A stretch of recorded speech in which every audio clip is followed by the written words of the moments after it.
कुड़ी भी खड़ी जरा ध्यान रखना।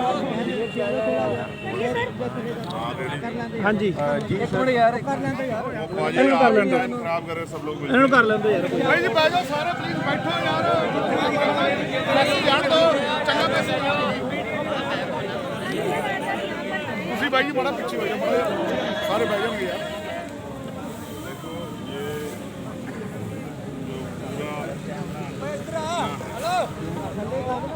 ये बहुत दुखद यार मीडिया वालों खराब की मदद करा देने बहुत नहीं खड़े रहने।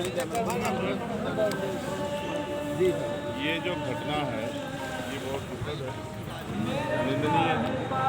और इससे पूरे देश दुनिया में रहने वाले डॉक्टर बाबा साहब अम्बेडकर को मानने वाले लोगों के मन में बहुत पीड़ा पहुंची।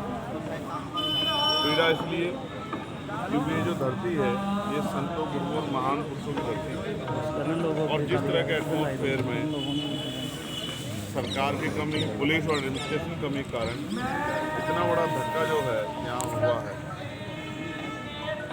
भारतीय संविधान को जलाने की कोशिश करना, उसके प्रतीक को,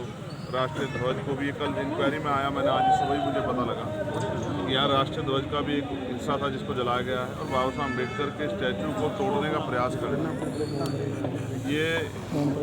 दुखद है, इस पर सरकार ठोस कार्रवाई करे और पूरे प्रदेश में, और मैं तो केंद्र सरकार से हूँ, पूरे देश भर में जहाँ महापुरुषों की स्टैचू फोन पीछे कर लो, फोन जहाँ इस तरह के स्थल हैं पवित्र स्थल, उनकी निगरानी और उनकी सुरक्षा की व्यवस्था जो है मजबूत की जाए क्योंकि छोटी छोटी घटनाएं बहुत बड़ी घटना को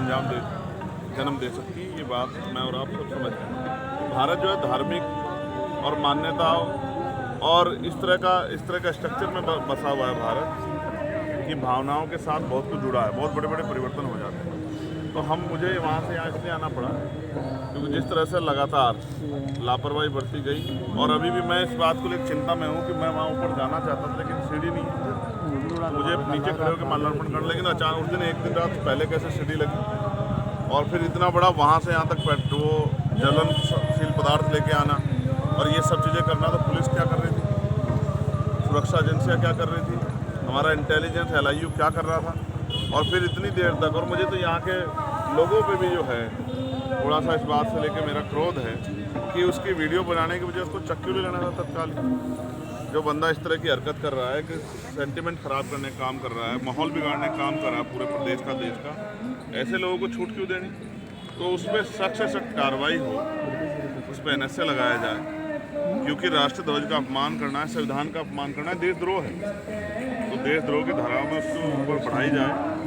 और उसके पीछे की पूरी इंक्वायरी जो है उसकी इतनी निष्पक्ष हो कि ये पता लगे उसके पीछे कौन है। क्योंकि ऐसा भी लगता है कि यहाँ का माहौल बिगाड़ने के लिए जो भाईचारा यहाँ बना हुआ है उस भाईचारे को तोड़ने के लिए भी ये किया गया है।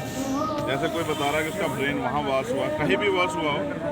ब्रेन वॉश करने का मतलब अगर कोई भी अपराध करेगा तो अपराधी के साथ तो अपराधी जैसा ही सलूक होगा, उस पर सख्त कार्रवाई हो कि दोबारा कोई ऐसी घटना ना करे।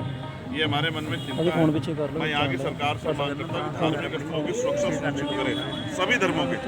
और ये जिस तरह का लॉ एंड ऑर्डर यहाँ फेलियर हुआ है, कई घटनाएं जो है कई सिंगर और बहुत सारे लोगों को जिस तरह उनकी जान को नुकसान पहुँचा, मैं सरकार से भी कहूँगा कि जो हमारे धार्मिक गुरु हैं उनकी सुरक्षा भी सुनिश्चित किया जाए कि ऐसा ना हो किसी एक छोटी सी घटना से एक बहुत बड़ी चिंगारी लग जाए।